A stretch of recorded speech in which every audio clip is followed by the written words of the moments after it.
Fala pessoal, mais um vídeo aqui da saga sobre mercado de trabalho. A gente está aqui na discussão sobre a PEC 6 por 1, que reduz a jornada de trabalho, e eu também li a coluna do Gabriel Ulicea na Folha de São Paulo, e acho que um ponto que ele mencionou, que eu já tinha mencionado nos vídeos anteriores aqui, que é a questão da prioridade, né? Como a gente deveria priorizar as políticas de emprego no Brasil. Tá? Então, se você gosta desse conteúdo, já se inscreve no canal, curte o vídeo e vamos lá.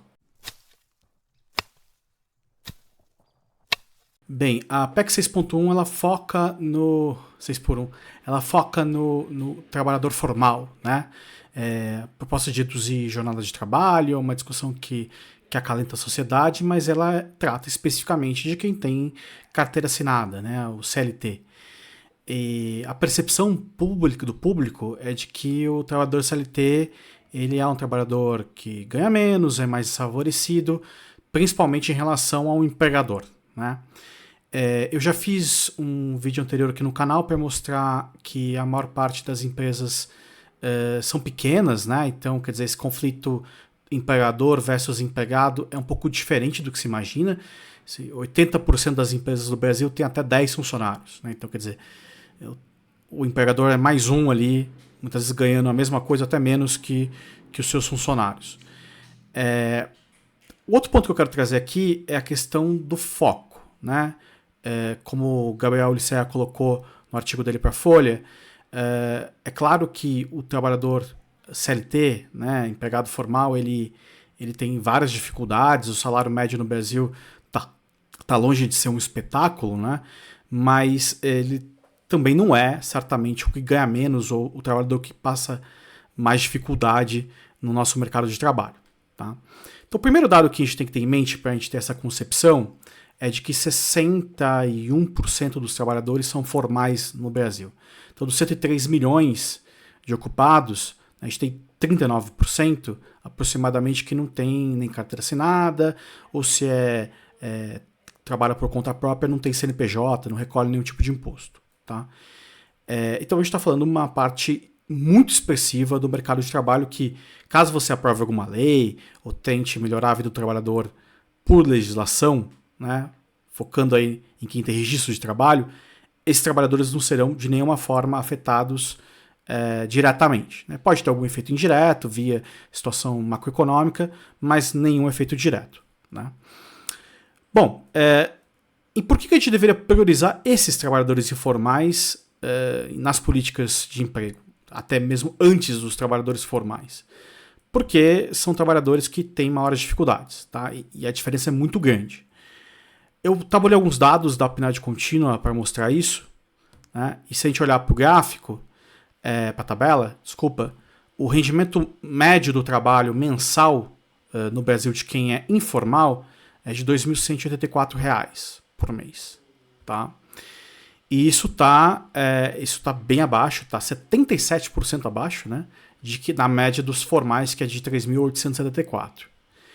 Quer dizer, então, quando a gente fala em ser formal, ter carteira assinada do Brasil, tá, de novo, não tô falando que os formais são ricos, né, R$ 3.874 de média não é nenhuma fortuna, mas está muito acima, né, do que o trabalhador informal ganha, né? Então, ganho médio de 77% maior por mês. Tá? Então, quando a gente fala em política de emprego, vamos lá, fundo de garantia, né, caso o trabalhador ele precise, ele seja demitido, né, ele recebe uma multa sobre o FGTS de 40%, se não for justa causa, então ele recebe uma indenização expressiva por ter sido demitido, seguro-desemprego, abono salarial, férias remuneradas, 13º, tudo isso é para esse trabalhador formal que ganha 77% a mais na média do que o informal. Tá? É claro que é muito mais difícil fazer política pública para o informal, para quem não tem registro. Mas o meu ponto é que a prioridade da política de emprego deveria ser aumentar a formalização. Tá? Buscar mecanismos, buscar entender por que existe tantos informais no Brasil e buscar aumentar a formalização. Isso teria um impacto social muito maior do que você tentar gerar algum benefício por formal. E, a depender da legislação que foi implementada, como é o caso da PEC 6 por 1, é possível que você aumente a informalidade. Então, esse o principal receio desse tipo de política na canetada, sem estudo prévio, né? Será que você não vai aumentar a informalidade?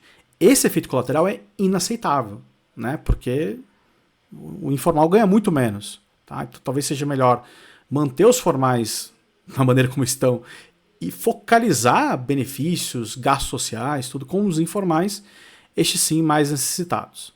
Voltar para a tabela, continuar os dados. Se a gente tabular por hora, né, ainda assim a diferença é muito expressiva, né, o formal ganha R$ 97,00 a hora, o informal ganha 68, né, o que dá uma diferença de 43%. Tá? Então, por que a diferença por hora é menor do que o salário médio por mês? Porque o formal trabalha mais horas, tá? Em média 41 horas contra 35 do informal. Aqui um ponto relevante, tá? Na discussão dessa PEC, a gente diz que é bom o trabalhador trabalhar menos horas, né? Mas óbvio, trabalhar menos horas ganhando mais, né? Ou ganhando a mesma coisa, que é a proposta da PEC. Mas provavelmente se você perguntar para o trabalhador médio no Brasil o que ele quer, se ele trabalhar menos ou ganhar mais, é possível que ele diga que quer ganhar mais, né? Quer dizer, então o trabalhador informal, digamos que ele não é o cara que tem muita opção, né? Se ele está trabalhando menos horas e ganhando bem menos por hora, provavelmente porque não tem opção de expandir a carga de jornada de trabalho. Tá? E aí por que essa diferença é menor? Então, porque o trabalhador informal trabalha menos horas. Bom, vamos para alguns aspectos sociais aqui para mostrar que esses grupos são diferentes. Primeiro, a escolaridade média, tá, em anos de estudo. O informal tem em média 9,9 anos de estudo, que é suficiente, vamos colocar aqui 8 anos para terminar o ensino fundamental.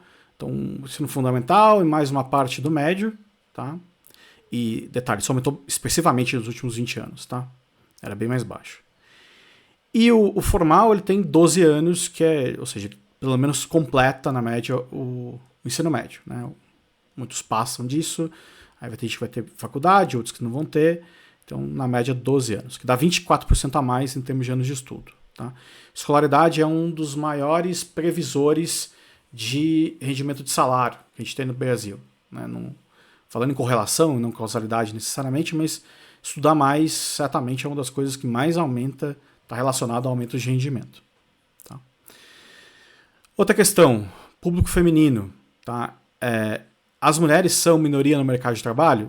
Sim, no setor formal elas são 43%.